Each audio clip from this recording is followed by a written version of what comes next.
Hi everyone, my name is Kipsia. Welcome to my video. Today I will be going over a few questions about my career choice. And the first one is, why have you chosen to become a teacher? And in what ways might you understand teaching as a calling? I put down, I have chosen to become a teacher because I'm able to see the value and impact teachers have had in my own personal life. Recalling my first real encounter with a teacher that devoted hours after school for her to teach me English. I came to the States when I was 6 years old, and so English was my second language. And thinking back now, I definitely didn't appreciate it as a 7-year-old or 6-year-old, but now, wow, that teacher really did impact my life because she took the time to teach me English after school, time that was out of her way, but she chose to spend it with me. Maybe 30 minutes, an hour. I don't really recall the exact specific details, but yeah, and it was her that taught me how to spell because, Because. So I thought that was really interesting. And after that, that's where I kind of got my zeal or I guess desire to continue learning English. I feel it creates depth in interacting. Perspectives are exchanged with education, especially in the community. Education is very important because it allows us to see and calculate the progression of the community of learning certain skills, learning certain news, learning certain perspectives. Like, we want to be able to raise a generation that is able to communicate that effectively in a civil way to become good citizens to society. And I think for me, that's why I feel called, is to help educate the least among those that don't have that opportunity to learn or luxury. I would like to work with students that they also have a background of English being a second language for them, because that's something that's very dear to my heart as well. The next question is, resilience may be described as our attempt to deal with the lack of connection, community, and wholeness. Can you recall a time in your own educational or personal experience which required you to administer resilience? I put down, resilience is as a teacher responding. So resilience is pretty much a teacher responding positively in a challenging situation. And unfortunately, we do not live in a perfect world. Quite frankly, is the opposite of that. In a world where perfection does not exist, then there will be a lot of times as teachers that we will encounter situations that are challenging and quite negative. And I think the way that we respond to a challenging situation can create the situation to become bigger, or can diffuse a situation. I know that the Bible, there's a lot of verses, especially in Proverbs, that talk about like a silent, no, not silent, like a calm response calms like a wrathful person. I think I'm paraphrasing, but yeah, those Bible verses stick out to me the most because it is through my verbal affirmation that I'm able to either calm a situation down or build it up. And as a teacher, I need to be able to learn to have tough skin, that not everybody's going to like me, not everybody's going to be on the same page, but if I have good reasoning behind it, and bring that information in a loving, gentle, but still a firm way, I think that is important to deliver and to become resilient as a teacher as well. I don't know if I answered the question. Let's see. Oh, an experience. An experience of mine was back in Japan. I had the privilege and honor to teach there for 2 years, and the language is very difficult, very, very difficult to master, and to be able to communicate just in a in a simple, basic manner. Even that is very difficult. So I wasn't able to express myself very good with parents, but I did have some teachers there that were willing to translate for me.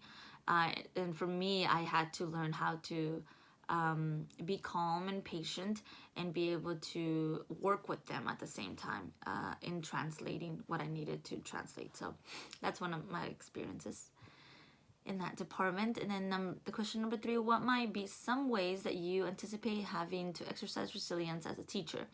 What will you do to help yourself thrive in the role of a teacher rather than merely survive? How might your faith intersect with your role as a teacher? I kind of talked about that. I think my faith is really foundational. It drives me to become a better version of myself, to become a person that is loving, that is accepting of, I mean, for so many things, people might interpret something very differently. And for me is to be able to have a gracious heart, to be able to explain myself correctly and adequately in a way that they're able to understand my perspective and I'm able to understand their perspective, especially with parents. I know I'm going to have to, and I've heard horror stories of like teachers and parents kind of not understanding each other. So for me, that's really important because as a community, as a parent, a teacher, whoever are involved in the student's life, it's important for all of them to be on the same page. And that's something that I don't want to just kind of survive and try to avoid parents here and there. Like, no, I want to be able to be confident. I want to be able to be comfortable with supporters that are going to come alongside, that I'm willing to come alongside them to educate their offspring in the best possible manner. So yeah, that's something that is very dear to my heart, and that's what I strive to do, is to be able to be comfortable and resilient instead of just barely surviving. Let's see. The 4th question asks, have there been any significant cultural beliefs or experiences which have influenced your desire to become a teacher? Has your understanding or experience in matters related to social injustice had an impact on your decision to become a teacher? And if so, how? And then I put, yes, there have been significant cultural beliefs and experiences that have led me to become a teacher. Benefiting from the education system here in the States, I am who I am today because of it. And I go on to explaining kind of my my privilege of becoming the first person in my family to graduate high school, to graduate college, and then now the first person to be enrolled in a master's program. That's such a it's a really good place to be. I have younger siblings, and I strive to be a good role model for them, to see that you are, no matter what the situation may be, no matter what life kind of throws at you, if you're dedicated and you're passionate about something, you definitely have the opportunity to do so here in the States. And again, I go back to my own experience. For me, I came to the States when I was 6, and I became a part of the system, and I benefited from the education system. I'm so thankful that it doesn't. At the time I wasn't legal, and for everyone to have an equal opportunity at education, it's such a gift, and I'm definitely very blessed and grateful for that.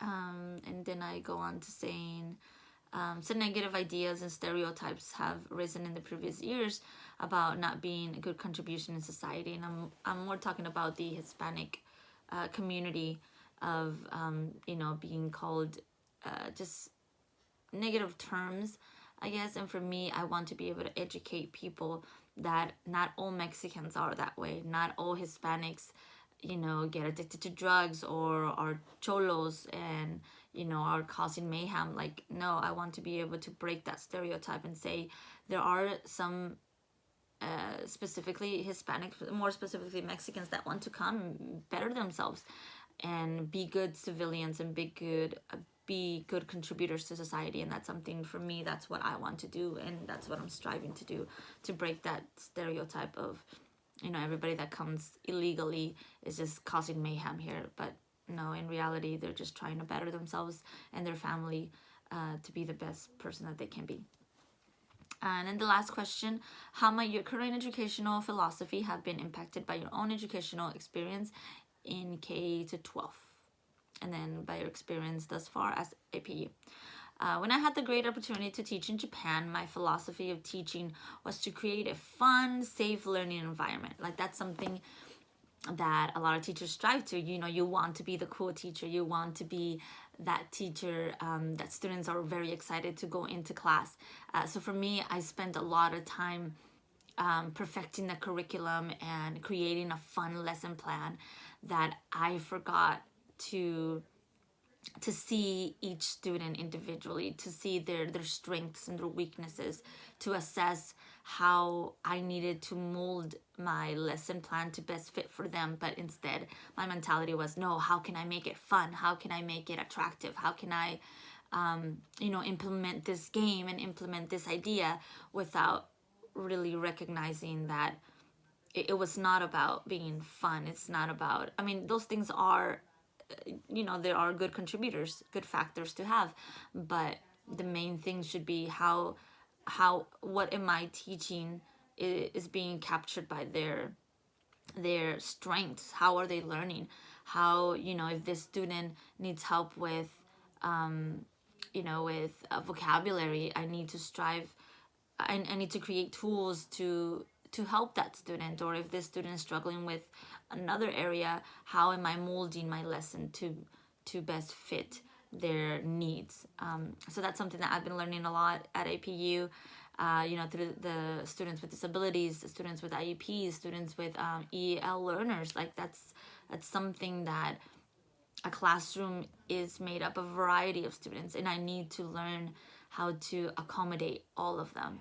So that's something that I've been really enjoying. It's been very helpful for me as a future teacher. I want to be able to effectively teach all of my students, not just target a few, or not be so caught up with you know, being the fun quote-unquote teacher. So yeah, so those are the things that I have been observing from my previous years, and what I've strived to be as a good as an effective future educator. So I hope you enjoyed this video, and yeah, I'll see you in my next one.